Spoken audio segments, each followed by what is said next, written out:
Why wait to earn the degree you deserve? You have the experience, you have the knowledge. Now's the time to get the credit for the work you've done and earn the recognition you deserve by starting your comeback at Purdue Global. It's time to earn a degree you'll be proud of, a degree that employers will respect. It's never too late. Never too late to come back stronger and move forward in your career. Start your comeback today at purdueglobal.edu. Purdue's online university for working adults. Hey, Diane, holiday shopping? All done. Everyone's getting the new iPhone 15 from T-Mobile, and T-Mobile's covering the cost. Plus, I got 4 lines for $25 a line per month. I gotta get to T-Mobile. Get 4 iPhone 15s on us with eligible trade-in when you switch to T-Mobile.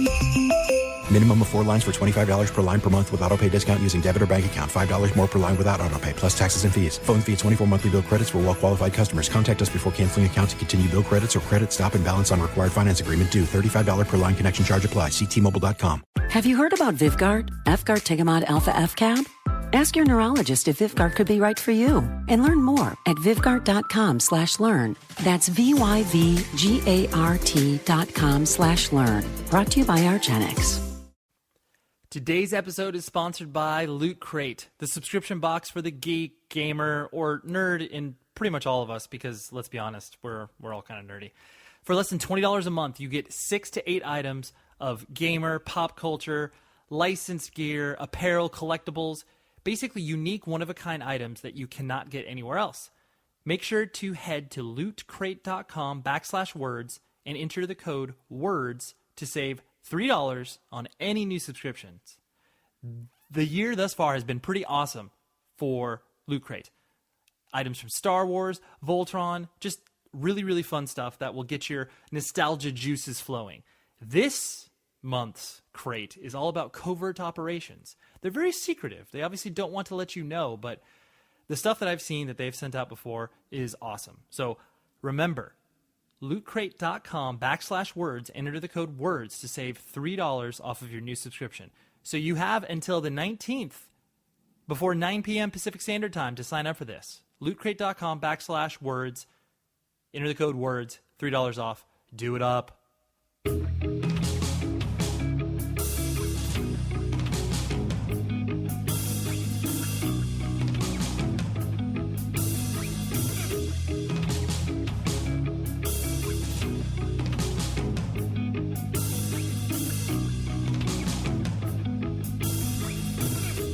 And welcome to another episode of 100 Words or Less, the podcast. I'm enunciating this in different ways because, frankly, I get bored of my own intros as well. Maybe some of you do. Maybe some of you are like, oh, wow, like you say the same exact thing over and over for every intro. And you just get into pattern. It's just hard to break that pattern because it's, it's comfortable. It's like a little security blanket so that I know how to start these things off appropriately. But anyways, that's not what you came here. You came here to listen to a hopefully inspiring, engaging, insert other adjective in here, conversation with a person who is involved in doing cool stuff within independent culture and more specifically within music. And that person this week is Adam Blake. He is the guitarist for H2O, and he also played, if I'm not mistaken, bass in Shelter. You'll be able to hear, we obviously reference that in our interview, some items out of the way in regards to things that the show wants to be engaging with you, the listener, on. The show is basically, it's locked into a pattern, and I'm really, really enjoying it, and it's really fun. Some things may be changing in the near future in regards to my time commitments towards the show. I'm hoping that won't be the case, but there may be some things where stuff will need to change because obviously I don't do this as a full-time job. I would love for you to all of a sudden feel that you need to give me money in order to make this my full-time job. But I have no illusions about that. I understand that. But I just wanted to give you a heads up. I feel that's my responsibility. You and me having a relationship, albeit one-sided. Some of you know me, and that's obviously awesome, but there are many of you who I've never corresponded with, and I want to be in love with you. I don't want you to be all of a sudden surprised where it's like 1 week I'm like, oh, hey, the show's going to end. And I'm not saying that's going to happen. I don't want to sound alarmist by any capacity, but my time may be more shifting around to where, I just won't have as much of it as I used to. But anyways, I don't mean to sound so vague, but because I just want to be honest with you, because ultimately that's what this whole thing is here about. The conversations I have with people are from a very honest and hopefully inspiring place. But Anyway, so there's that. There's just a lot of stuff that's up in the air right now with me in a positive way. I'm just going to have to be making some larger decisions in my life, and I'm excited about that. I know a lot of people, whether it's like a new job opportunity or whether it's like, oh, I need to move, and like all these things are really stressful to people. In certain respects, I kind of thrive off it, where I'm just like, all right, if you give me the opportunity, I will be excited to do it. And so that's kind of where I'm at in so many different respects. So anyways, I promise, once some things shake out, I will be more open and more detail oriented, because I hate it when people speak in generalities. And that's what I'm doing to you right now. So I apologize. But themed month that we just had in October was extremely successful. Thank you to everyone who downloaded and interacted with the show in ways that, maybe you hadn't listened to the show before. I find I pick up a lot of new listeners that are very interested in whatever themed month I'm having. So, I was excited to hopefully get some of you along for this ride, because ultimately I want you to be downloading every single episode regardless of the guest. And those are the people that I'm trying to connect with. Like, I really want to be, I don't want to be a radio show in the sense of I want to be in your ears 5 days a week. I don't want that. But what I want is for you to be looking forward to when this thing comes out. When I put it out on a Wednesday or a Thursday, I want you to be like, man, I'm really looking forward to the guest. I'm really looking forward to that conversation. So, I don't know. I'm all over the place right now. I'm highly caffeinated, and that's probably why I am all over the place. But the conversation I had with Adam Blake, this was something we did a while ago. He came over to my house, and man, like, I knew I liked him on a sort of person-to-person level already, because we had hung out a few times previous to this. But after our conversation, I was like, oh, Adam, just great. He was so open, so honest about his life that I was, frankly, I was taken aback. There are moments when, I feel like some people may come in with trying to be, protective over their image or who they are as a person.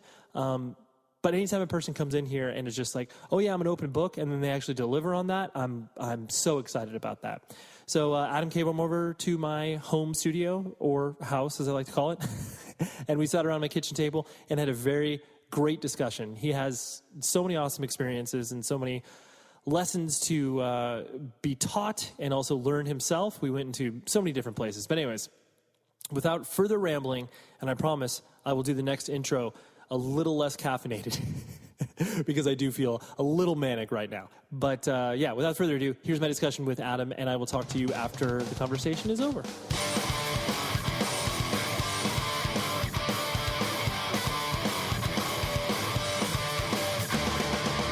I just remember, because like the first time I actually met you in person was when we had that lovely lunch at Cafe Gratitude. Cafe Gratitude. And it was one of those things I'd been aware of what you had done in the past, as far as you being an H2O and everything. But I was, you're very charming.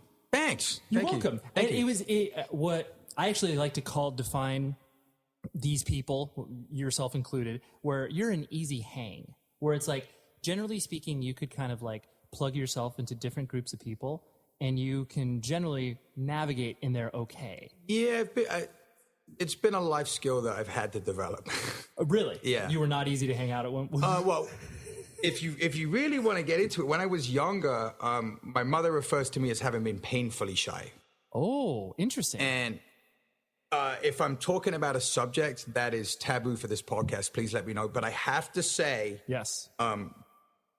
Oh, this is terrible to say this because I'm okay. worried that young kids are listening. No judgments. For me personally, my gateway from being painfully shy to being able to be social was drugs and alcohol. Yeah. I mean, it's not necessarily like the positive party line, but the truth be told, I was really withdrawn as a kid, and they gave me a little boost of confidence that kind of took me out of myself, and then I didn't need them anymore to continue with that. You felt what it was like. Yeah, I felt what it was like on the other side, and I was able to go with it.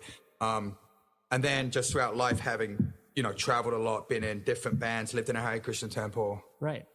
Kind of just learn to be you wherever you are. Right. Yeah. No, I mean, I definitely, I appreciate you bringing that up because there's a reason that alcohol is called a social lubricant. It absolutely, for me, it absolutely was. Totally. But in England, it's kind of compulsory. You have to drink at 13 in England or they throw you in prison. No, totally. Culturally speaking, it's so different from that. Yeah. It's a world of difference, man. Totally. It's just like, here, this is in your bottle, right? Yeah. You get milk and whiskey. Just warm me up for the world. Yeah. When you're a baby, they're not sure if you can walk yet or if you're just too drunk to walk. They can't tell. That's so perfect. Well, I do appreciate that, because I do think that is a skill for you to be able to, like I said, sort of integrate within most situations and kind of be like, and have people walking away at like, Adam's a cool dude. He seems on the level, you know, like, because I mean, some people don't have that. I think it's because I genuinely find a lot of people interesting. Okay. And I'm okay with listening. You know, I think that's big. Yeah. Because people will show you who they are if you give them enough time, a big enough window to do. It's a very good point. You know, so just sitting back, listening, into helping push the conversation along without necessarily trying to dominate it.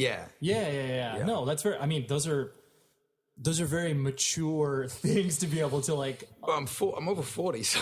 No, it's true. But I mean, well, you don't look like you're over 25. Thanks, so. man. Thank you. I only wish this podcast came with photographs so people could see. So you were born and raised in the UK. Yes. Where in particular? I was born in Kingston, Surrey, and I grew up kind of within, a stone's throw of that. So that's actually what's called I think it's a home county, which is like a suburb of a suburb, like it's outside London. But then London was where kind of all my shit went down. That's kind of where I would take the subway in every weekend, a couple of times a week to hang out. It's where I first went to concerts, where me and all my friends would go. The area I lived in was, it was not the kind of area you wanted to hang out in. Was it a little seedy, I guess you would say? It was sketchy, yeah. Okay. I mean, it was a place called Hounslow, was where I kind of like went into from my early teens on. That's kind of like your formative years, right? Where you're kind of becoming a person. Mm-hmm. And there was some criminal activity. You could have fallen into gangs. Well, it was weird because I wouldn't have fallen into gangs purely because ethnically I wouldn't have been allowed to be. It was there was a lot of, believe it or not, Indian gangs.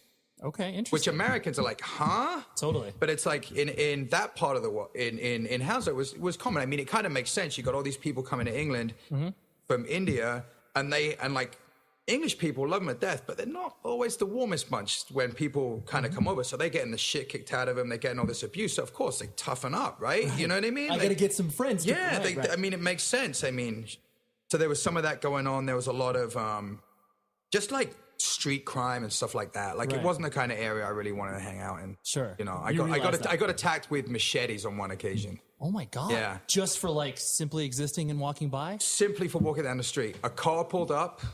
I had a bunch of guys jumped out, yelled at me for the color of my skin. I'm like, whoa, this is interesting. This is what it feels like, huh? Right. And a machete, tire iron, and I gotta say, I don't know how fast Usain Bolt is, but I'm pretty sure that I probably matched his 100 meters time. Wow. So just hit the road. Fuck yeah. I see a machete. This is I'm out. Not hanging around. I'm out. Right. Yeah.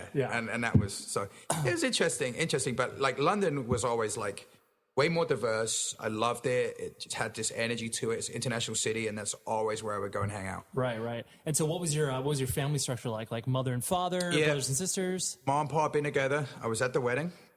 I was mad small, but I was at the wedding. Sure. And I got a younger brother who in some ways has surpassed me in maturity levels in that has 2 kids, like a real kind of career. He's almost like a role model to me in some ways now. Right. He's an adult. Yeah, he's a grown ass man, and I'm still trying to figure it out. Right. Yeah. Interesting. Okay. And so what were your family professions? Like what were your mom and dad doing? My dad was in, I guess you would call it construction. He was a rigger. Oh, okay. So his job was essentially moving heavy machinery, setting up those giant cranes, kind of all that kind of stuff. And he would travel a ton for work. So a lot of my upbringing, he wasn't around for. He was a big old drunk too. Big old drunk. Yeah, he'd come home. I hope my dad doesn't listen to this. He would come home from like a long trip. I almost said come home from tour. It's so weird. But he would come home from like a long trip where he'd been away for like a month, say hi to my mom, say hi to us, go straight to the bar. Okay. Just come home like hammered.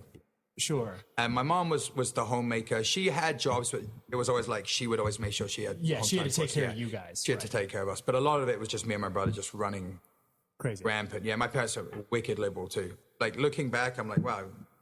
super liberal, actually. Right, like no curfews, like you had no... Like bong hits at the Christmas dinner table. Oh, got it, good, right. Yeah. I mean, they were like... I mean, it's weird, because I always think my parents were like straight-laced, but when I like hear other people's stories, I'm like, maybe... Because you only got one set of parents, right? Like, what's your comparison? That was your normal. What's normal? Like, for me, that was normal. Like, very kind of open discussion, like... You know, my mom especially. My dad was almost like he was sketchily close to wanting to be a party buddy at some points. Okay. You know, he's always he's my dad, but he's got a young mind too. He's like kind of like I am. Sure. Yeah. Right. That's it. Yeah, that's a very interesting environment, and I do like the point that you make, where it's like, especially like I'm coming at it from where it's like I'm a father to a 4-year-old child, right? And when you have a child or when you exist around children, you do understand the concept of just like parents have no fucking clue what they're doing. No, it's like I've heard it referred to as you have 9 months or 10 months, however long it is, where everyone's like, what do you need? What do you need? What do you need? And then you have the baby, they hand you the baby, they're like, okay, off you go. Yeah. Oh my word, like you're responsible for the raising of a human being. Like it's like, and it's not like it's like at least the first one. Yeah. Like you got to figure it out. Totally. You've got, and you realize too, where it's just like you're reflecting on looking at your parents, where you're just like, that was my normal. Yeah. That's not anyone else's normal. Yeah. And you're just like, and all your parents were doing is they're just like, oh, we're doing the best we can. And if you mess up, it's big. You know? Stays with you for 30 years. Yeah, or beyond. I mean. Yeah. No, it's crazy. Yeah. But I mean, like you said, to be able to observe something like that and then retroactively go back and be like, oh, so that isn't normal, like smoking weed in front of me or whatever. But I mean, that's also, that's not a harmful way to grow up either. No. I mean, it certainly made straight edge feel a hell of a lot more rebellious when I discovered it. Totally. You're like, not only am I going I'll show them. I'll stop taking all drugs. I'll stop drinking. I'll get my life in order. That'll teach my parents. Totally. I'll teach them a lesson. What are you doing? Yeah. I might even go to school. How about that? This show is sponsored by BetterHelp. Let me tell you, the holidays are awesome. They've got some great moments, whether it's spending time with friends and family, gift giving, all of the things. I personally love Christmas lights. Like, I can't wait to put them up. It just makes me feel warm inside. But there are moments where it's like, man, it's overwhelming, or I'm feeling really alone or sad. All of the things that just, can kind of compound it during the holidays. That is why you need to take a beat and maybe take that moment for yourself. Give the gift of time to yourself. And that's honestly why I love dipping into therapy. That's why I also love working with BetterHelp, because they make finding a therapist online so dang easy. So if you're thinking of starting therapy, give BetterHelp a try.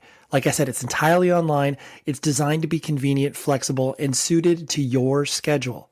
Just fill out a brief questionnaire, and then you get matched with a licensed therapist, and you can switch therapists at any time for any reason at no additional charge. Please, in this season of giving, give to yourself as well with BetterHelp. Visit betterhelp.com/Ray to get 10% off of your first month. That's BetterHelp, HELP.com/Ray for 10% off your first month. Take care of yourself, please.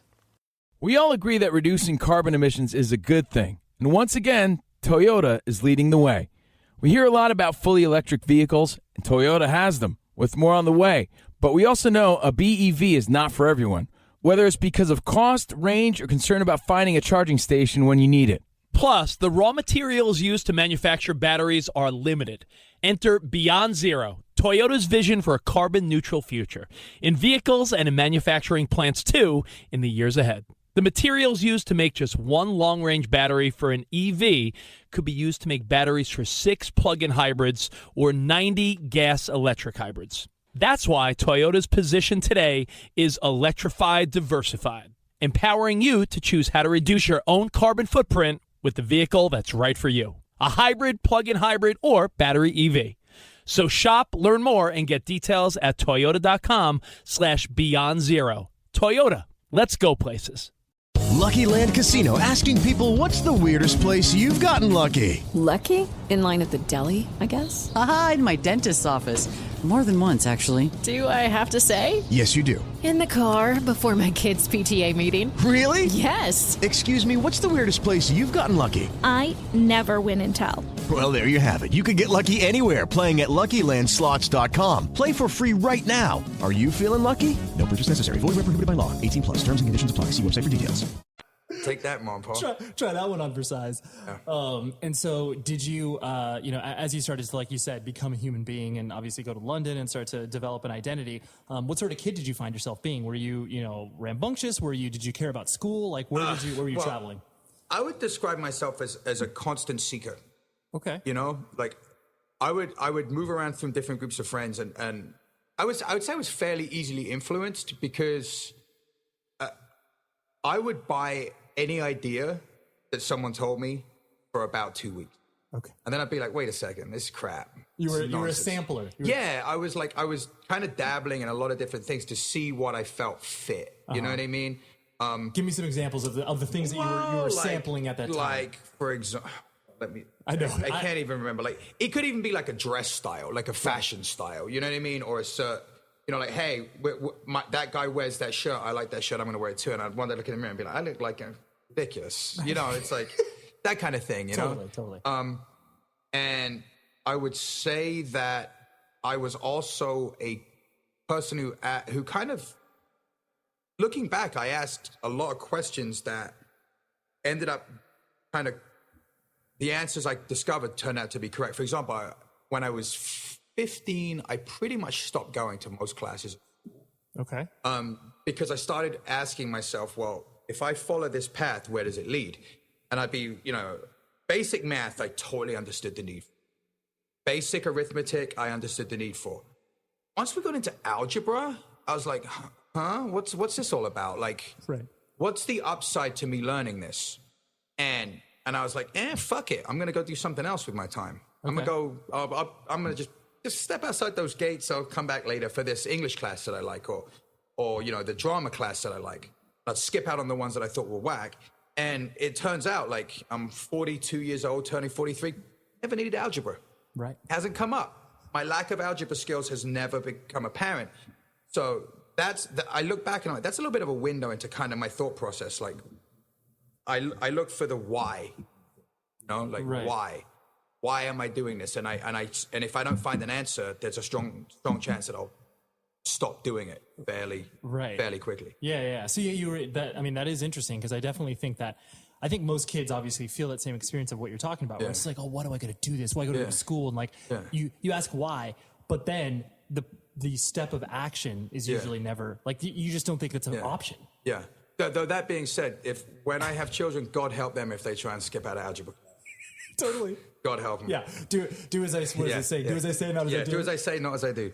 But I mean, it's still an important point to realize. Yeah. Like I always kind of knew what I wanted to do when I discovered music. That was it, man. Burn the ships. I'm good. This is where I want to go. And how did that kind of infiltrate you initially? Well, it's funny. Like I because you were the older brother. You didn't have the luxury of having that. It came from school. I was in school, and I never really was like a music person. You know what I mean? Like. I would listen like anyone. Like I was your average civilian, I guess, in quotations. Like I like music. It was in the background. Yeah, it's cool. But I was never like into it. And I became friends with a bunch of like heavy metal dudes. Long hair. They were like the long-haired heavy metal dudes at school. And we just kind of clicked, I can't remember if I got into Dungeons and Dragons before I got into music or if it happened at the same time. But it was like a D&D role-playing kind of a thing. One of them was like, you got to listen to this music. And he fucked up because he would play me. He would try and like, he tried to make like early Slayer like my gateway drug. This is like 80, maybe it wasn't even Slayer, I don't know, 86, 87. You know what I mean? Like around then I'm like, man, this is noise. Yep. And then he's like, and it's weird because you can like look at these moments in your life. I think everyone has them where if you cast your mind back, you're right there. You know what I mean? And it's like super vivid, right? It's super vivid because it's such a profound moment in your journey. And he gave me Dio's Last in Line cassette, right? Like a copied cassette. And I put it on, and I didn't make it past the first song for like an hour. I just kept rewinding it. I felt like it was like a roller coaster. Like my arm hairs are standing up right now when I tell the story because I can feel it again. Like I felt like it was like an emotional, spiritual, metaphysical roller coaster, like the way that music made me feel. And then from then on, it was over. Right. Then it was Maiden. Maiden was like, Maiden to this day. New record comes out today, by the way. Right. You know, and it was just, man, I was like a metalhead, you know, and I was a true believer, you know. I when I was young, I took a razor blade and carved OZZY into my arm. Sure, as one does. As one does, you know, Ozzy Osbourne being Satan and all that. At the time, I was like, you know, so... That's true, because, I mean, at that time, At that time, there was no internet, so you believed it. Like, you believed, like, man, this Ozzy guy's crazy. Right. What he's portraying on his records is him. Right. It's such a different it's such a different world, and I think I mean, not to sound like a Luddite, but I think it's such a shame that kids will never have that pure separation between the art and the artist. You know what I mean? Again. Totally. It's never going to happen again. There's never going to be an artist that you can't find out. You know, that picture of Glenn Danzig with cat litter. Right. You know, that's like the shitty picture. When I was a kid, that would have bummed me out. I would have been so bummed to see that. I'd be like, it's fucking Danzig. I don't even want to think about Danzig, except he's either on stage or worshiping Satan. That's it. That's all Danzig does. Play shows, worship the devil. That's it. And you know, it's like... Well, yeah, because I mean, it is an interesting point, because it's like, obviously the premium is paid now on people sharing their lives. For sure. And so it's like now, but back then that didn't exist, because all you had was what they put out physically. And you would discover things through their subtle, like, recommendation. Like, I'm sure you come from hardcore, so I'm sure you remember the days of scouring the thanks list for bands that they thanked. Right. Like, buying records you have no idea what they sound like. I remember seeing like Far Side get thanked on like 4 or 5 albums, and I was like, I gotta get a Far Side record. Gotta get a Far Side record. Have to. They're cool. Far Side's cool. They're liked by these bands. I gotta get it. And that's how you would. That was one of the ways, you know. It was And it was like, you kind of felt like you were a little bit of a prospector digging for gold. You know what I mean? You couldn't be lazy. It wasn't going to just show up in your inbox. No. You had to go find it. Right. And, and because of that, I think what the way that I try to describe that time too is like, it was devoid of context. Like, totally. You were able to sample stuff in regards to like just buying records completely sight unseen. Yeah. And then you got burned a lot because you were just like, oh, this is like this sucks, but I bought it, so I'm gonna get into it, you know? Oh yeah, for sure. But then you would have no frame of reference for like, maybe you're like, okay, the band is from New York, like that's probably all that I know about them. For sure. Like I remember the Mike Judge solo record. Sure. And that's the record I grew to appreciate a lot more over the years. But when I bought it, I was stoked. I was like, oh shit, it's going down. Judge Records on. Go, getting ready. And I'm like, and literally I'm taking the record off, being like, they probably put the wrong label on this record. Because I know this doesn't sound anything like it. Right. And with the internet, I probably, at that age, when I was very partisan in what I liked, I wouldn't have probably even listened to it. Right. I mean, it turns out to be a record that I loved over time, but it's still... it's different, man. Like, I love that idea of, like, passing the cassette along. Like, check this new shit out. Right. You know what I mean? Here's a record. Here's the music.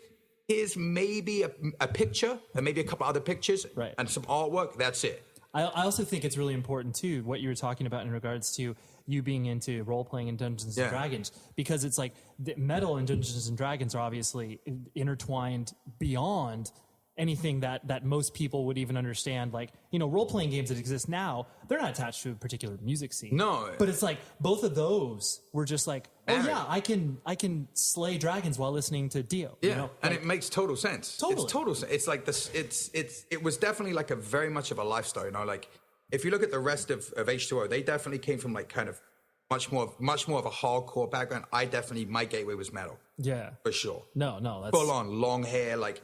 I remember growing my hair like, it's below my ears. It's on my shoulder. It's on my nipples now. You know, you get sight, like these little like milestones of how metal you were. And then did you adopt the fashion as well? Denim and leather, all that shit. Totally. All of it. Studs. Skin tight jeans. Oh, tight tops. Tight as fuck. All that. I love that. But because to me, it's like, it's one of those things where it's like, when you commit to something and you wear, like, in hindsight, what is the most ridiculous stuff possible? You're just like, dude, because I believed it. I lived it. Yeah, I mean, and I believed it enough that essentially becoming a metalhead for me was taking a vow of celibacy. Girls were like, you're gross. You're gross. And also basically making yourself a target. Like, there was a thing a few years, like, I'm live and let live, pretty much. Right. But there was this thing a few years ago where people were like, hipsters were wearing like metal shirts. Yeah. I genuinely got mad at that because I was like, when I was young, like, people would like yell at, you know, and I know that's something that metalheads and punk rock people have in common. Like, you would catch abuse from a lot of people just from Right. The way you look. Yeah, right. the way you looked and what you were about. And you might have the best intention in the world, but you look kind of weird. People don't like that. Not at all. Very strange.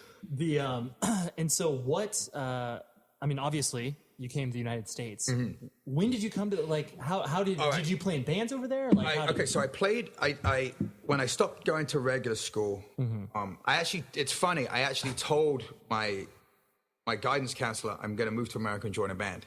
She was nice enough not to laugh in my face, but...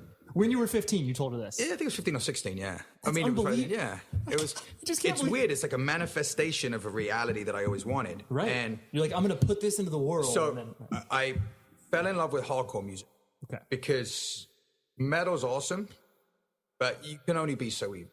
You know, it starts to like get a little, you start to see the pantomime of it all, you know? The theatrics are like, oh, wow, I can never do that. Yeah. I can never get on stage. Yeah. And then hardcore it had such a great energy, like Gorilla Biscuit's first record, man. It's funny, like I tell this story and it seems ridiculous, but how I got into hardcore was through a lot of the straight edge bands. And the funny thing is, the straight edge bands make some of the best music to get drunk to.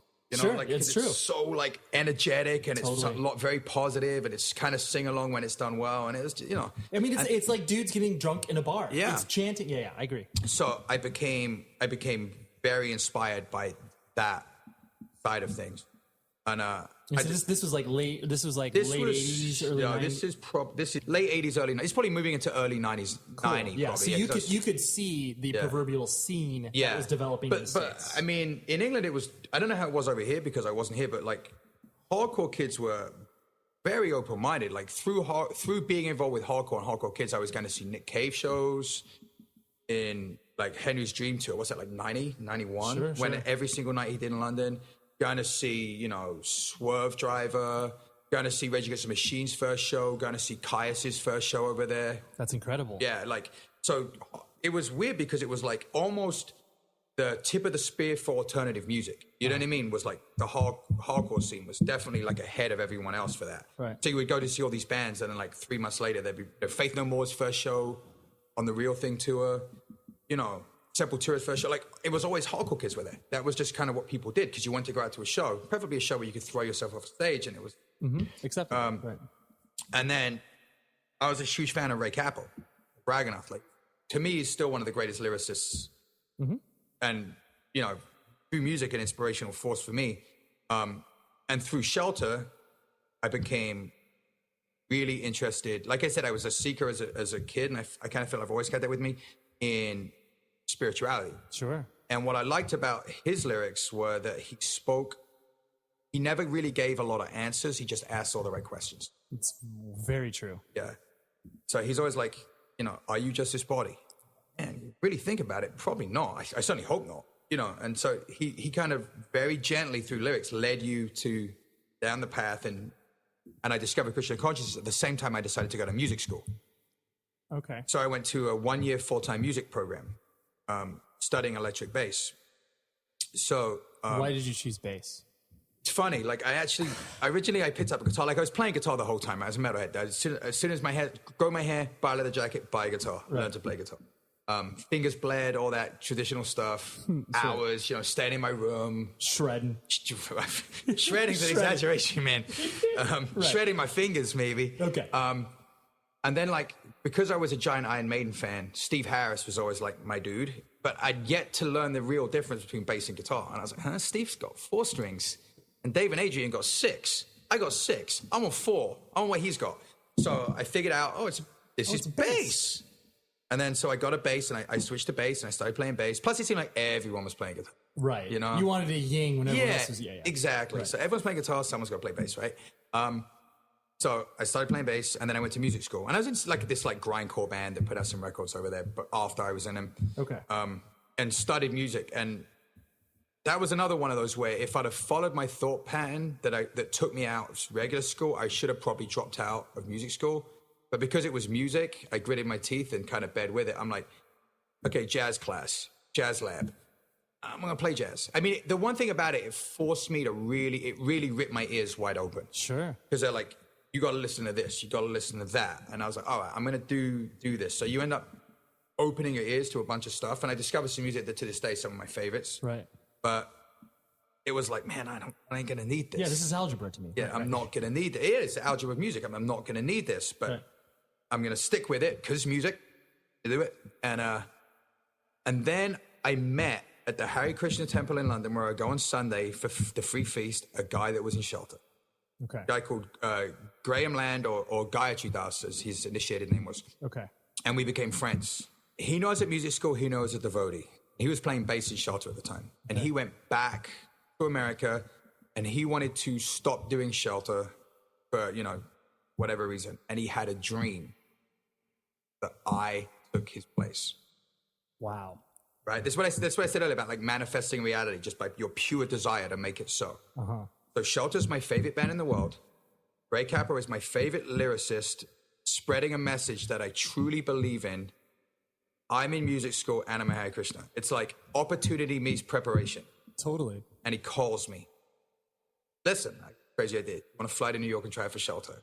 I was like, yes. Of course. You're like, I'm on a plane. And it's weird because I always wonder, what if I said no? What if I just chickened out? Sure. Man, what would I be doing? I mean, it's super intimidating. I mean, I was in music school and I was working as a janitor at a printing press.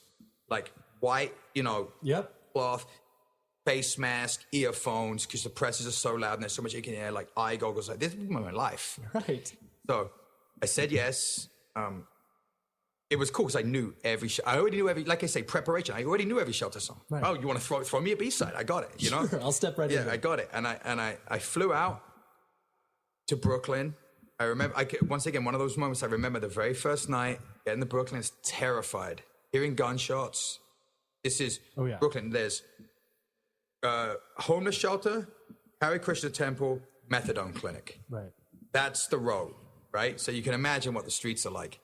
And just being terrified, waking up in the morning, meeting Ray and Purcell, and just being like, what am I doing here? It was weird. It was like being the Wizard of Oz. I was like, this is so weird. Like, you're not real people to me. You just became human. You stepped down from Olympus. Absolutely. And then we went into rehearsal and practice, or what was it? Audition. It was me, Ray, Purcell, Sammy. We all agree that reducing carbon emissions is a good thing. And once again, Toyota is leading the way. We hear a lot about fully electric vehicles, and Toyota has them, with more on the way. But we also know a BEV is not for everyone, whether it's because of cost, range, or concern about finding a charging station when your battery gets low. You start freaking out. Plus, the raw materials used to manufacture batteries are limited. Enter Beyond Zero, Toyota's vision for a carbon-neutral future in vehicles and in manufacturing plants too. In the years ahead, the materials used to make just one long-range battery for an EV could be used to make batteries for 6 plug-in hybrids or 90 gas-electric hybrids. That's why Toyota's position today is electrified, diversified, empowering you to choose how to reduce your own carbon footprint with the vehicle that's right for you, a hybrid, plug-in hybrid, or a battery EV. So shop, learn more, and get details at toyota.com/beyondzero. Toyota, let's go places. Hello, it is Ryan, and I was on a flight the other day playing one of my favorite social spin slot games on ChumbaCasino.com. I looked over at the person sitting next to me, and you know what they were doing? They were also playing Chumba Casino. Coincidence? I think not. Everybody's loving having fun with it. Chumba Casino is home to hundreds of casino-style games that you can play for free anytime, anywhere, even at 30,000 feet. So sign up now at ChumbaCasino.com to claim your free welcome bonus. That's ChumbaCasino.com and live the Chumba life. No purchase necessary. VGW. Void where prohibited by law. See terms and conditions. 18+. Denise has been playing jazz for 40 years. Last concert, one of the musicians fell sick with RSV. Respiratory syncytial virus, or RSV, is a highly contagious virus that can lead to breathing problems. This time, she's choosing to help protect herself with Pfizer's RSV vaccine, Abrysvo. Abrysvo is a vaccine for the prevention of lower respiratory tract disease caused by respiratory syncytial virus, RSV, in adults 60 years of age and older. Abrysvo is not for everyone and may not protect all who receive the vaccine. Don't get Abrysvo if you've had a severe allergic reaction to its ingredients. People with a weakened immune system may have a decreased response to Abrysvo. The most common side effects are tiredness, headache, pain at the injection site, and muscle pain. Ask your pharmacist or doctor about Pfizer's RSV vaccine, Abrysvo, respiratory syncytial virus vaccine. For full prescribing information, please call 1-844-989-7284 or visit abrysvo.com. Brought to you by Pfizer. So at the top of the show, you heard me talk about this awesome subscription service called Loot Crate. Here's more info. They send you amazing exclusive stuff for basically $20 a month. You will get 6 to 8 items of gamer, pop culture, licensed gear, apparel, toys, collectibles. Basically, the stuff that you would find at the best collectible comic book store. It comes right to your door. You don't even need to go out there and be like, oh man, I gotta buy this thing here. I want this thing to put on this shelf. You don't do any of that. So visit lootcrate.com/words and enter the code WORDS to save $3 off of your subscription. And they've got, this month will be pretty rad. They have a theme for each month, and the theme this month, they're all inspired by classic movie and video games releases, as well as pulling from pop culture franchise. Previous crates have included items from franchises like Star Wars, Marvel, The Walking Dead, Legend of Zelda, so that gives you a context for what you're jumping into. And basically every Loot Crate that hits your doorstep is like one of your close friends being like, hey, here's a rad gift. How about you check out this stuff that I've really been into? And it takes the guesswork out of everything. It basically will loop you into the coolest stuff, and it's just really exciting. Because, I mean, who doesn't love to receive mail once a month with exclusive collectible toys and figurines and everything else that you could possibly want? So like I said, visit lootcrate.com/words and enter the code WORDS for $3 off. You have until the 19th of this month before 9 p.m. Pacific Standard Time to get this month's subscription. So do it now. Just press pause. Go to lootcrate.com/words, enter the code WORDS, $3 off, and you will be basking in all of the pop culture, toy, memorabilia stuff you could possibly want. So thank you very much, Loot Crate, and now on with the show. And I was like, oh, I guess I'm in Youth of Today right now. Right. And so people that listen to this likely know hardcore, right? So they know like how awesome that probably is to like a hardcore fan. Absolutely. Like, this is great. So we played all the Shelter songs, and there was a discussion of perhaps my height an issue, because I'm not short. I'm 6 feet 4 inches tall. And Raghunath and Paramananda, Ray and Purcell, are not the they're not the most statuesque of fellas. So, so quite short. We decided that little crouching could work, so got the gig. Moved to America. We ran into the Hare Krishna Temple. That's incredible. Yeah. So what records did you play on for I Shelter? played on Mantra.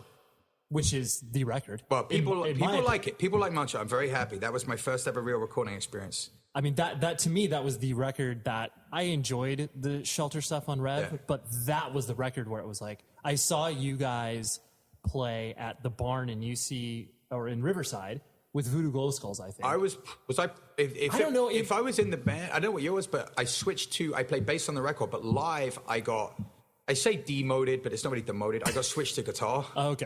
And then Franklin came in and played bass. Yeah, I can't. I mean, I was 16. I didn't pay attention to anything besides Raghunath. Charismatic fellow. Totally.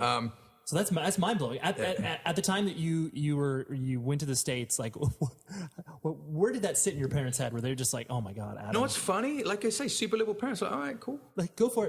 Don't be a Mooney. Don't get sucked into some crazy cult. And I was like, oh well, I'm gonna be Hare Krishna Temple. But they were cool that they met Shelter. The Shelter guys stayed at our house. Raghunath, Paramananda cooked. My parents. It was like my parents have always been super supportive. That's incredible. It was pretty. To step in from, like you said, the manifestation of the idea to the actual execution of it, and then to be in the middle of that, because I mean that record cycle, I'm sure was insane. It was Roadrunner. Nuts, that so much money was flowing into the independent music scene at that point, crazy. Because that was like, I always equate it to where it's like whatever. That was like 96-ish or so, and that was like maybe the third wave of bands where they're like, all right, this is going to be the next Nirvana now. Oh yeah. Well. That when I went to H2O, that was really everyone's getting signed. Major labels just like showing up at CBs. Anyone in the band? Here's a contract, sign it. It's crazy. It's crazy. Yeah.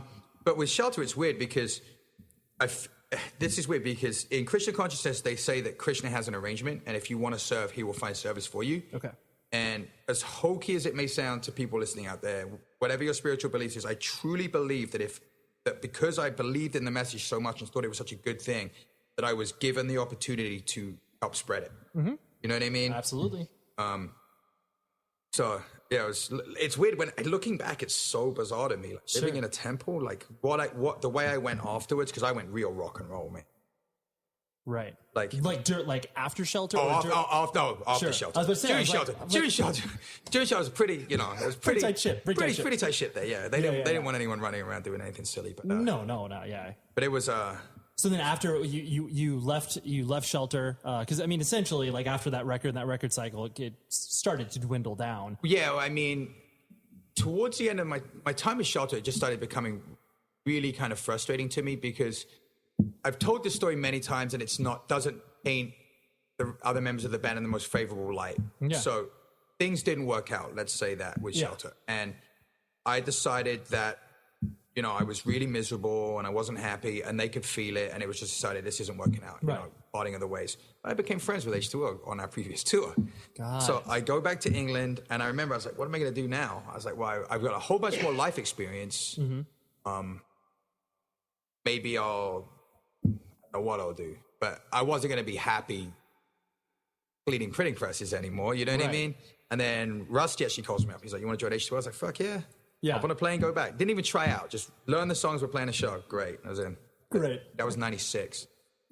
And that to me felt a lot more of a free situation. Absolutely. Because those guys are like, everyone at H2O is super open-minded. Yes. And they kind of liked seeing me come out of myself, because I'd been the devotee for a long time. Right.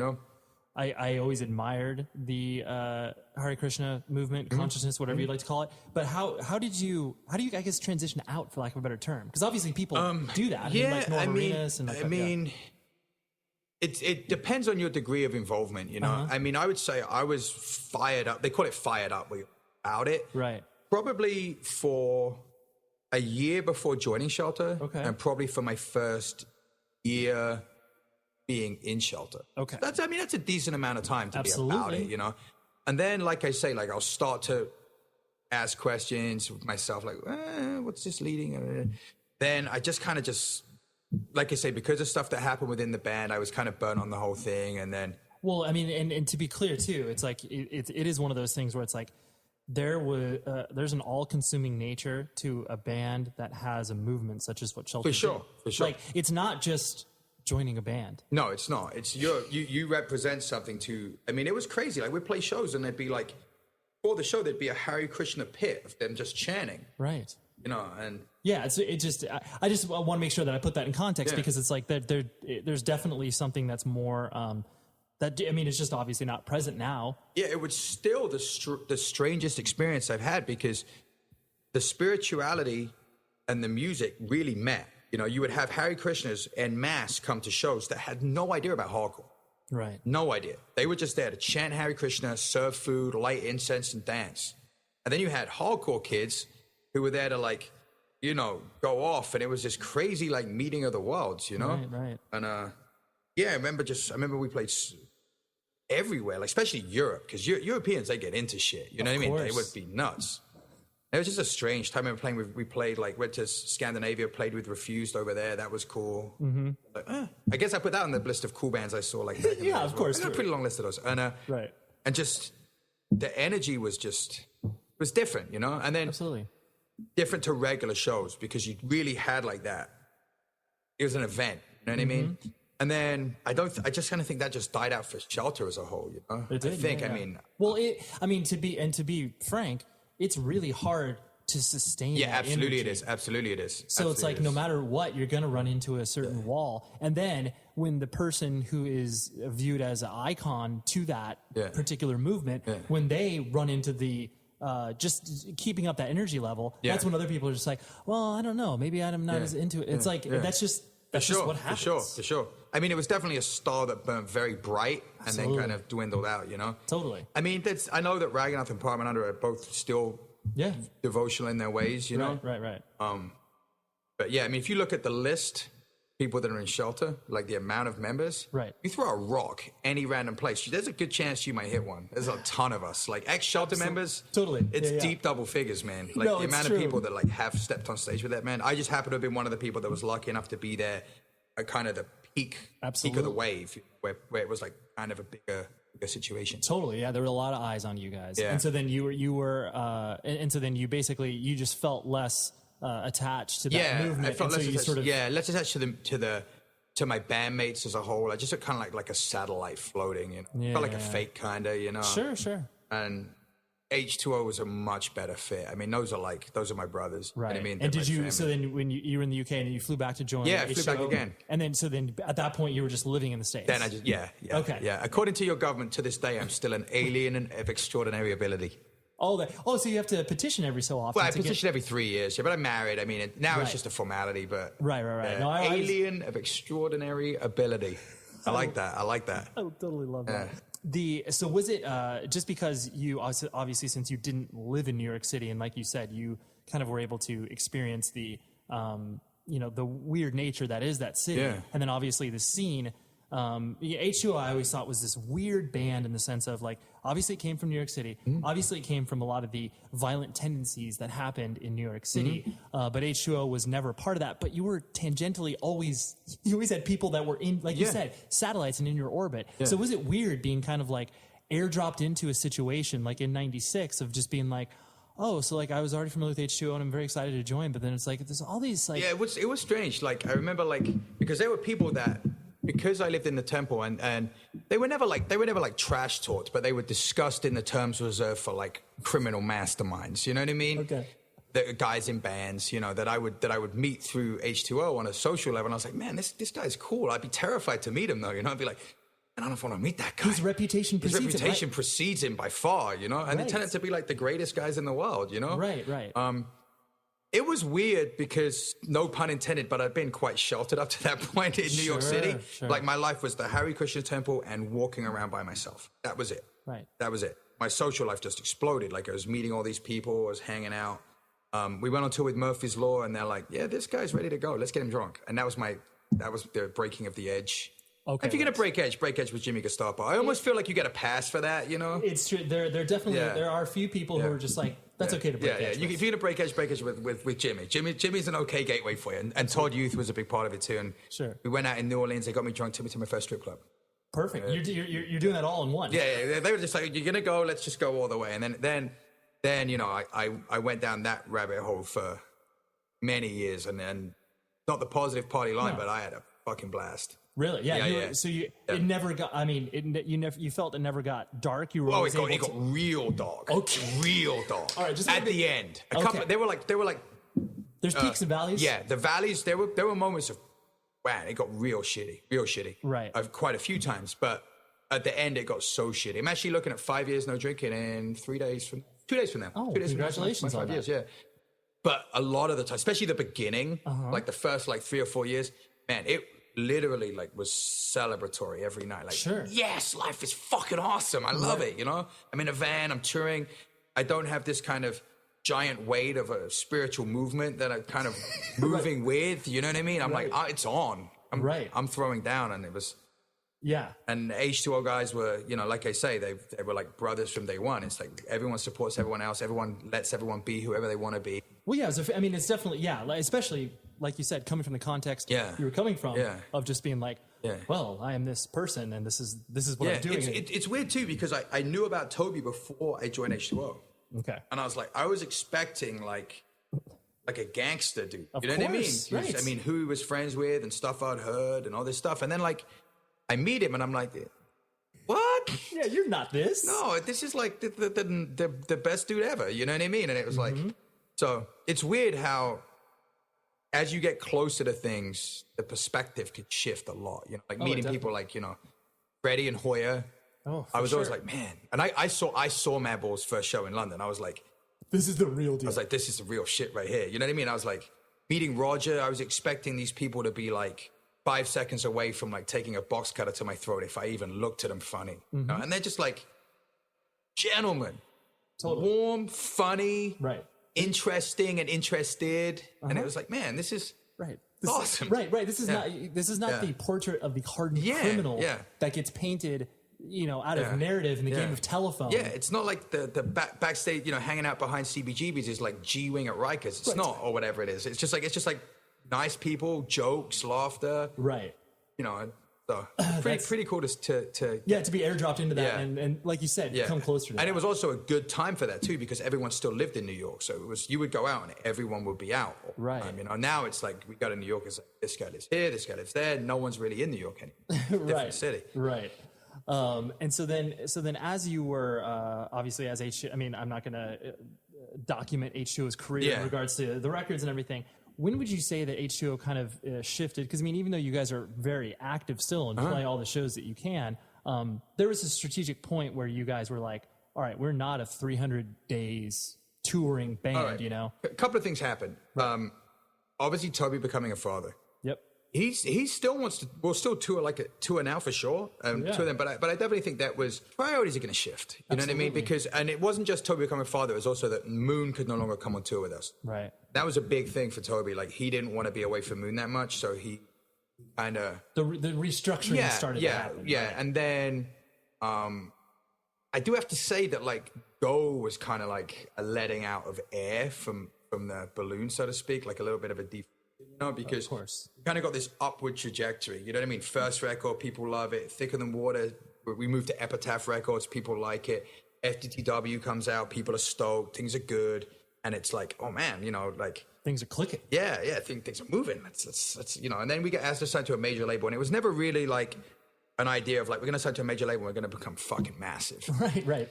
I think we were all seasoned enough to know that wasn't the case. But it was also like, well, everyone else is doing it. You know what I mean? Like, why not us take everyone else? Why don't we do it? Like, we've never done it. Let's get on a major label and see what it's like. Let's ride this train. Because we've been on Epitaph for 2 records. So that's like 5-6 years. You know what I mean? Mm-hmm. You kind of knew what was going to happen. Absolutely. So we signed to the major and we do the Go record and a whole bunch of weird, like, stuff going on.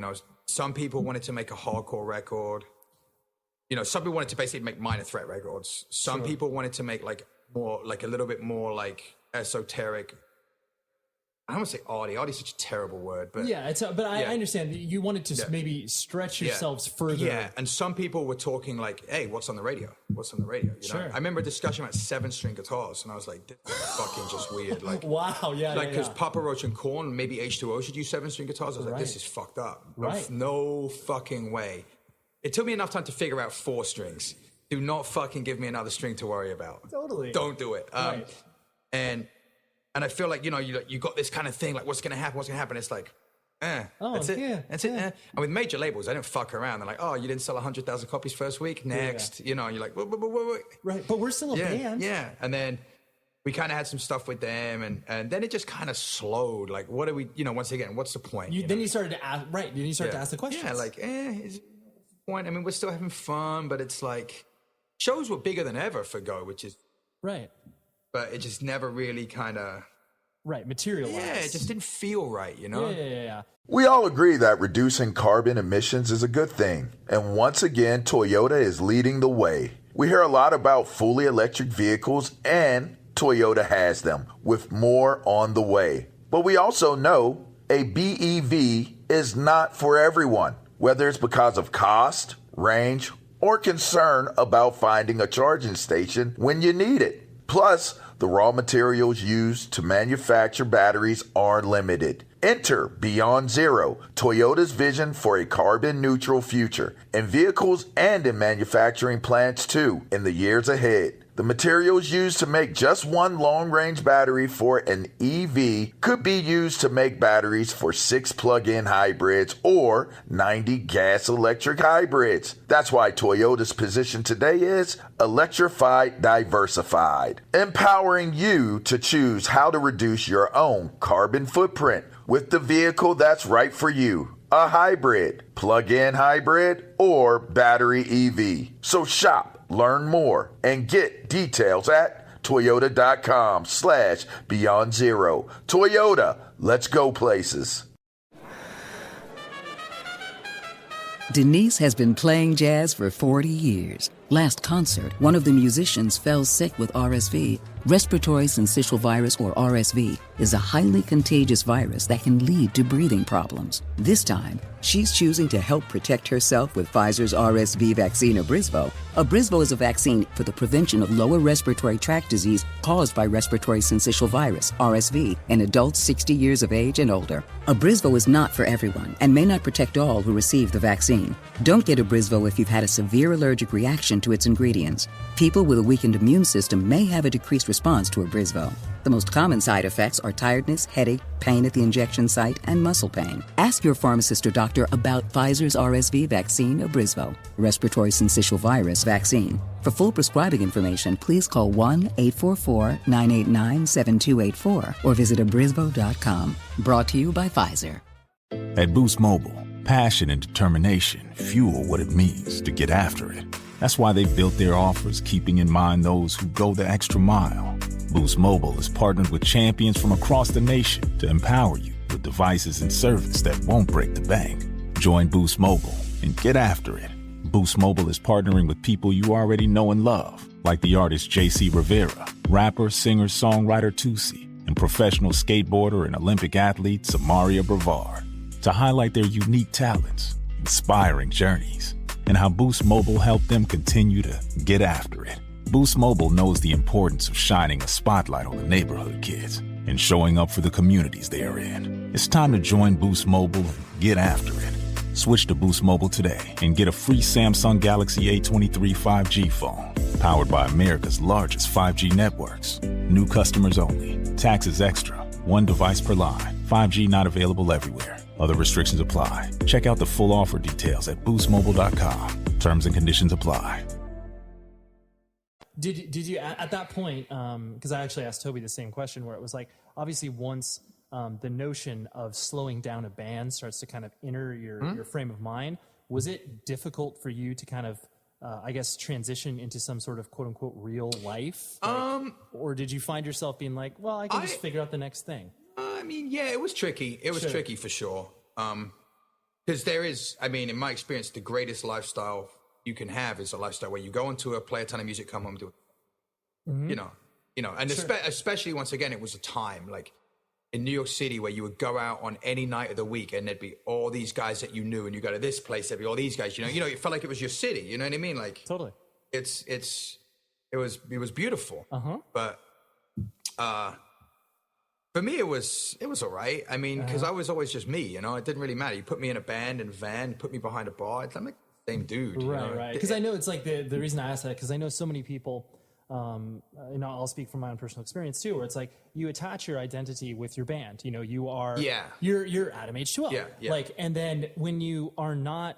When you can't really, you can still reference yourself that, even though if your band doesn't exist. But then, like, just that notion of like, oh, the people that I was friends with that might not treat me the same, like, you know, like, did you experience any of that, or people? No, I mean, for me, I was almost at that point, like I say, we were all kind of a little not as into it anymore. So I think we all mentally had kind of moved on from being like satellites of the H2O band. You know what I mean? We all like, well, I'm me. And Toby went and worked a regular job. Right. Rusty focused on his jewelry. I got into the night, bar business in New York and ended up managing a bar out there. And got it.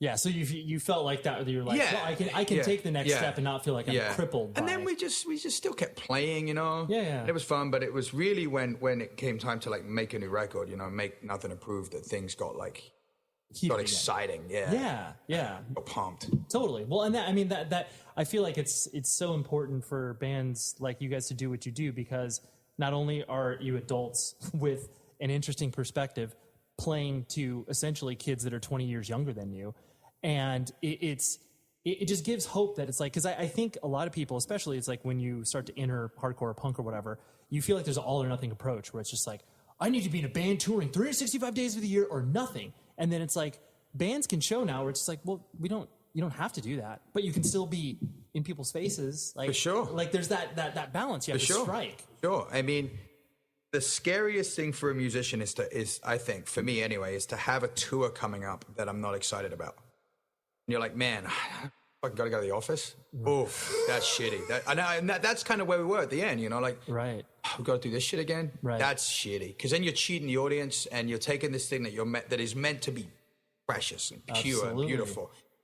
You're kind of just shitting on it. You know what I mean? Yeah. It's like, like it shouldn't be this. You should be like, fuck yeah, we get to go on tour. This is awesome, you know? Right. And we kind of had to wait for that to come back. Yeah. It took a little while. Yeah. No, that's a very good point though. That's a very good way to look at that, because it's real easy to do when you do something in repetition. It's real easy to fall in that mindset of like, oh, I got to do this thing now. And it's just like where most people would kill to do something like that. Like I read an interview with Tom Araya from Slayer recently. Sure. And he was saying it was kind of sad. He's like, yeah, just doing it.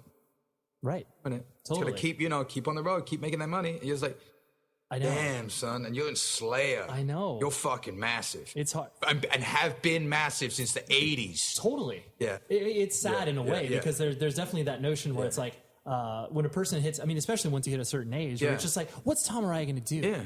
Yeah. Is he going to go like work at Starbucks? Like, no, like there's no other path in his life now, but so it's that weird, like you feel almost trapped by your band. Yeah. And in a way, and I would happily take an enthusiastic mindset over a 5-star hotel room and a private jet. You know what I mean? Because you live in your head, man. You don't live in a hotel room. You don't live in a bus.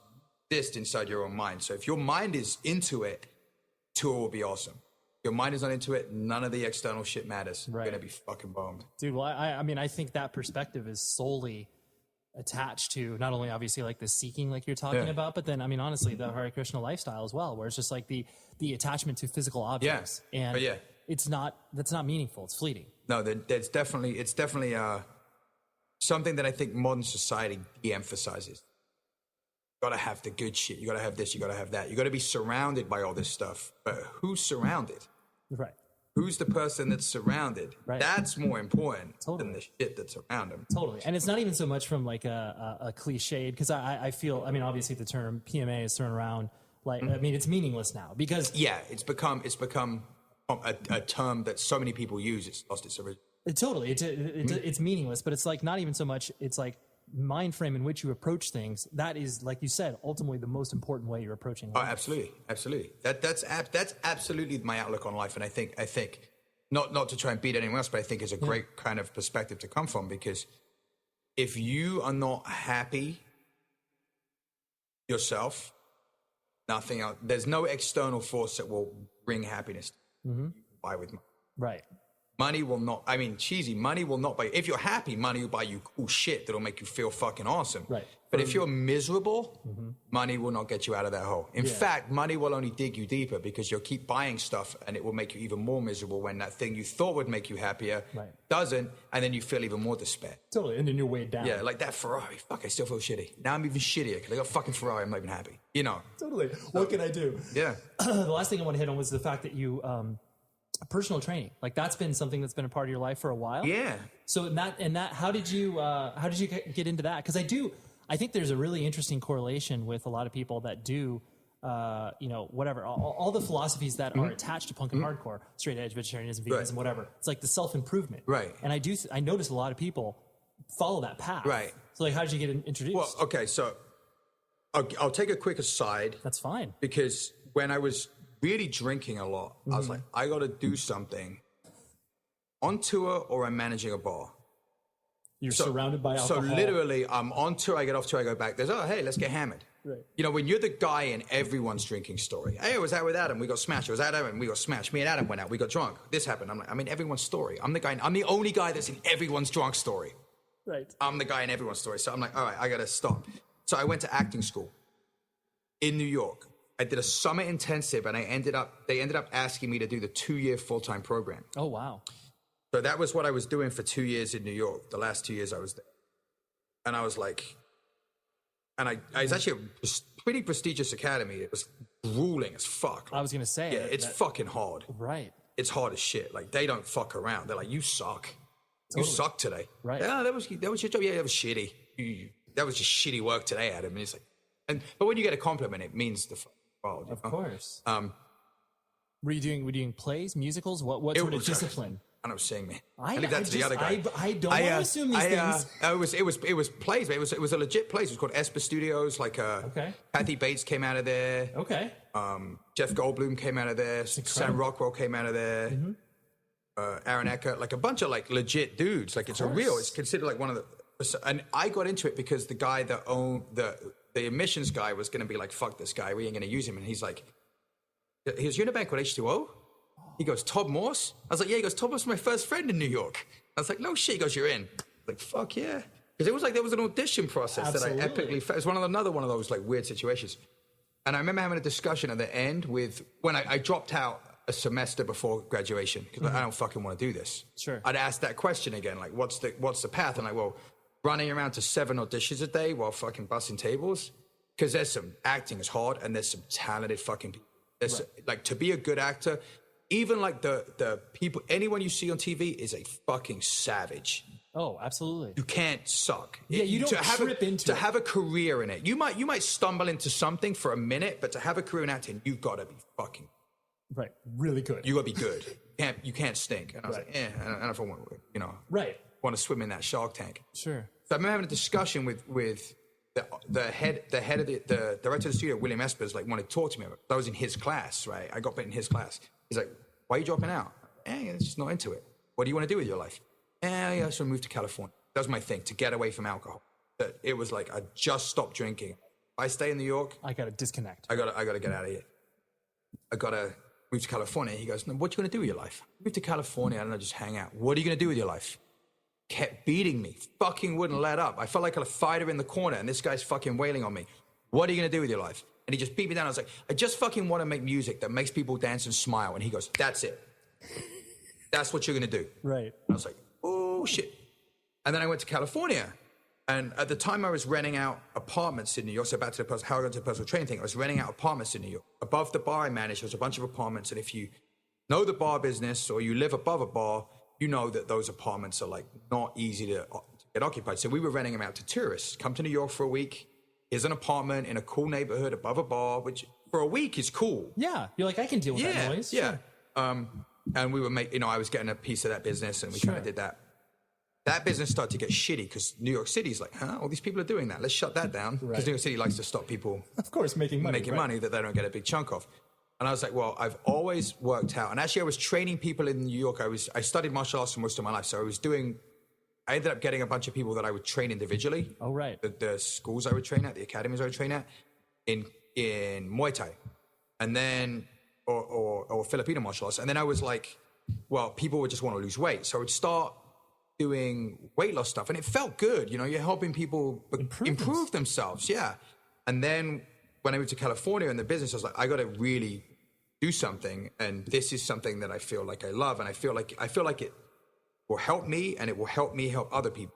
So it's totally, yeah, tick the 2 boxes. And then I went in and studied, got my first cert, second cert, just got certed out the ass until it starts looping around on itself. You know what I mean? You're like, I don't need to study anymore. And then doors just opened like they do when you preparation, an opportunity meet, and I started working. And now I got good amount of shit going on, and it's something that I'm very passionate about in regard to how I train other people and how I train myself. Sure. I gives me a lot of insight into what we are as humans and the direction we're going, how damaging it is, and how modern life is really fucking us up. Sure. And how we really need to make a concerted effort to fight that trend. Absolutely. As an individual and as a trainer, I have to help people fight that trend as well. And I find it somehow correlates to it marries well with the music in my mind, like they're neck and neck. Yeah, no, I see exactly what I mean. I really appreciate you kind of putting that framing on it, because I do think that there is something that you do hit a wall where it's like certain people, no matter what they're involved in, hit a wall where it's just like why am I tired all the time? Why am I like you said, modern life wears people down. And if they don't do something to engage themselves, like on that sort of physical gut level, you just waste away into nothing. We're weaklings. We're becoming weaklings. And I mean that, I call it fit shaming. It's fat shaming. I call it fit shaming. I'm not trying to fit shame the world, but it's like most of you are weak as fuck. And that's not flexing your biceps on the beach and impressing chicks. Though there's no harm in that. Fuck it. Go for it. You're single, fucking right. Go bang, for it. bang on them curls, buddy. Totally. But it's about like there's a famous French trainer called it's either Georges Herbert or George Herbert, however they fucking pronounce it in French. Sure, yeah. And he had a quote that said, "Be strong to be useful, be fit to be useful." So you almost have a duty to your fellow man to maintain a certain level of physical conditioning. Like if there was an earthquake, right, and this house started to collapse and a piece of rock hit you on the head, I had better fucking be strong enough to pick you up and take you outside this building, or I am of little use. Mm-hmm. You know what I mean? If I'm in a house that's on fire, I had best be strong enough to pick up a child and climb down the building. Mm-hmm. You know what I mean? And on just like a smaller community level, if my neighbor needs help carrying a new couch into the house, I certainly hope that I would maintain a level of physical condition where I'm strong enough to help someone else. Totally. And it seems like society really de-emphasizes that, especially because we're in such a cerebral state at this point where it's all about like, thank God for CrossFit, good and bad. They got people talking about exercise on a much bigger scale, but we're in like this mindset where it's almost like, I got my iPhone. I'm gonna sit I'm gonna sit on my iPad and watch a movie, and then I'm gonna get up and I'm gonna sit in my car and drive to my desk, or I'm gonna sit at my desk and I'm gonna get in my car, and maybe I'm gonna work out maybe if I'm an animal, I'm gonna work out an hour a day, 5 days a week. Right. Newsflash, ain't anywhere near enough. And it's not about moving around. It's about 15 minutes here in the morning. Just fucking stretch. Go for a run. Do something with your body. Your body's a physical machine. Take it for a drive. Totally. 4 or 5 times a day, do stuff. You don't have to go in the gym and get savage, but it's like, we need to fight what's happening to us. Yeah. Well, and I also like how like you said, there's a connection between the music and a DIY mentality. Like that's completely intertwined with, Absolutely. Like you said, you are literally fighting against the impulses that society is putting in front of you. Yeah. And that's the same exact notion as why we all get into like punk and hardcore. For sure. We're pushing against society, being like, all that stuff, not that interested in that. I mean, you hit it on the head when you said that punk and hardcore has a big self-development, self-improvement kind of thread running through it. That's very true. And that's one of the things that attracted me to it the most. That's kind of why I got out of metal, fell in love with hardcore, was because you could kind of feel that. And when it's done right, when hardcore is done right, and the music has that right energy, you know what I mean? Yeah. And like, I don't like heavy metal influence hardcore. I mean, I love metal. Sure. And I wrote a lot of the new H2O record, and trust me, there's a little metal, there's some metal shit on it. But not like Slayer metal, you know what I mean? Like the stuff I grew up on. Sure. And with that positive message, where it's almost like, I would imagine like a devout, Christian feels when they get to go to church. Like it's inspirational music. Sure. It really is inspirational music, and it lifts you up and it inspires you and makes you want to be better, and it exposes you to a lot of ideas, like vegetarianism, veganism, sobriety, community change, starting on an individual level. Like these are incredible. These are things that some of them are mainstream now, but punk and hardcore was there first. Oh, 100%. Was there first. Well, it's like I always look at where it's just like a lot of people, especially in like the sort of like tech community, like Silicon Valley, like a lot of them, entrepreneur, like, built it themselves, DIY, like that word gets thrown around because obviously it's been co-opted. I mean, it's a television network, DIY network, but the connotation of people in Silicon Valley and in the tech world using that same correlation, I'm like, well, yeah, you are building something yourself, but you're building something so you can sell it for $1 gajillion. Right. Whereas like the notion, especially in punk and hardcore, you're building something, maybe someone's going to show up. You don't care. You're just doing it yourself. For sure. But even that shows the like they got that whole biohacking thing now. Like I'm curious. I follow that stuff. That stuff's interesting to me. Yeah. But it shows that there's a deep kind of people looking at themselves and seeing inadequacies and holes in them. You know what I mean? And that's kind of what I was saying. Like if you're not content and happy with you, all the other shit doesn't matter. Totally. And so I see that's kind of slowly spreading from different, you could see that in a lot of different places where people are like, man, like I want to be better.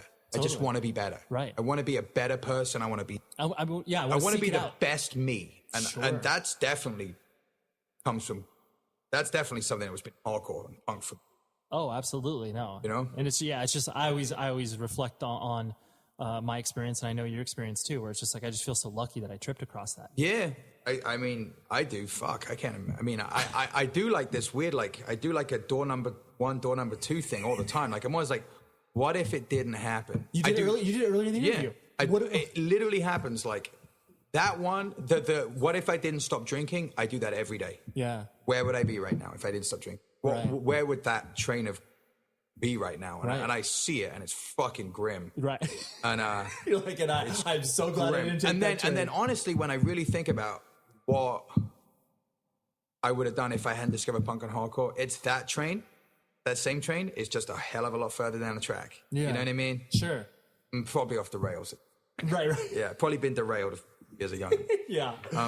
But it's crazy, man. Like it impacts people's lives in such a dramatic way, and it's weird how as it grows, you find people in all kinds of walks of life that, you know, were in it and out of it, and it never left them. Like Moby, like totally. Moby's a friend of mine. Moby fucking loves hardcore. Absolutely. You know what I mean? You're It's never left him. Yeah, it's like. But your average person would look at him and be like, oh, I don't have it. But it's like, oh yeah, like you. And the minute like two people that are from it meet, oh dude, you can chat. It's a short. You got something. It's like less than a minute. You'll be like, we're on the same level. Yeah, we're on the same page. I remember we did a tour with One Day as a Lion, which was Zach De La Rocha's band. We were like, it was a festival tour, you know? Yeah. And Toby and Zach just started chopping it up. Like, oh, sing it all. Grilla biscuits. Totally. You did today, you know? And it's just like, that's it. Like, there's your common ground. And that common ground will lead you to so many other places. Totally. Because those bands are all about more than just music. Mm-hmm. So when you speak about those bands, you automatically can assume that you have similar. Right. You might not have the same lifestyle, but you've been exposed to the same ideas. So you're the kindred spirits in one way or another. No, totally. I couldn't say that any better. Yeah. Adam, this has been awesome. Thank you. Really, really enjoy this. Thanks, man. We chopped it up in ways I wasn't expecting to go down. Thanks. So. I hope you liked it. I had fun. It's my first time doing one of these, actually. I am. You popped my podcast cherry. So that was Adam. I honestly didn't even know that he played in Shelter during the time when I was obsessed with the band. Like, Shelter's Mantra was such a huge record for me. So I kind of had to do a recalibration in the middle of the interview to be like, oh gosh, I'm talking to a person who played bass on one of my probably top 20 records of all time. Holy moly. So anyways, that was funny. But yeah, thank you very much, Adam. And thank you to my good friend Stephanie, who is his publicist and his band's publicist, for hooking this up. I appreciate that. I doubt she's actually listening to this part, but still, hopefully she feels the love that is being emanated to her. So anyways, the producer, as always, standing by my side, digitally forevermore, Tom Richfield, our producer and editor. He does such a great job, and I can't thank him enough for all of the things that he does for the show. Visit the show, 100wordspodcast.com. We have a website, obviously, and you will be able to get more information and see cool stuff. And email the show, 100wordspodcast@gmail.com. Phew. All right, I promise I will be a little less manic on the next show. And, hopefully we'll be able to reveal some more information on, exciting moves in my life. Until next week, be safe, everybody.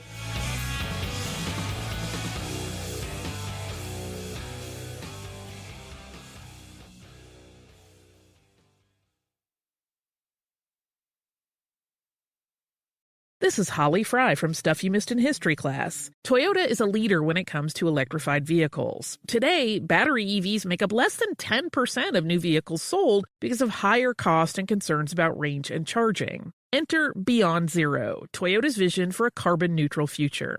With an electrified, diversified lineup of hybrids, plug-in hybrids, and battery EVs, Toyota empowers you to choose how to reduce your own carbon footprint. Learn more and get details at toyota.com/beyondzero. Toyota, let's go places. Get ready to revolutionize your hair game with the Infinity Pro by Conair Digital Air Hair Dryer. Conair has turbocharged your styling experience with 3 heat settings, 3 speed settings, removable filter, and cleaning brush. It's like having a personal hairstylist right at home. Digital Air's advanced motor technology delivers incredible airflow and consistent heat for all hair types, for frizz-free, smooth locks and a megawatt shine. And the best part? It's lightweight, making blowouts a breeze. The Infinity Pro by Conair Digital Air Hair Dryer. Buy now at conair.hair. When something happens to your kitchen, you might say, "This is ludicrous." But that won't fix your home. That will only get you the rapper, Ludacris. Having trouble? Don't panic. Don't be alarmed. You need to file a claim? Holla at State Farm. Like a good neighbor, State Farm is there. That's right. You can file a claim on the app or call us. Thanks, Mr. Chris. No matter how ludicrous the situation, like a good neighbor, State Farm is there. State Farm, Bloomington, Illinois.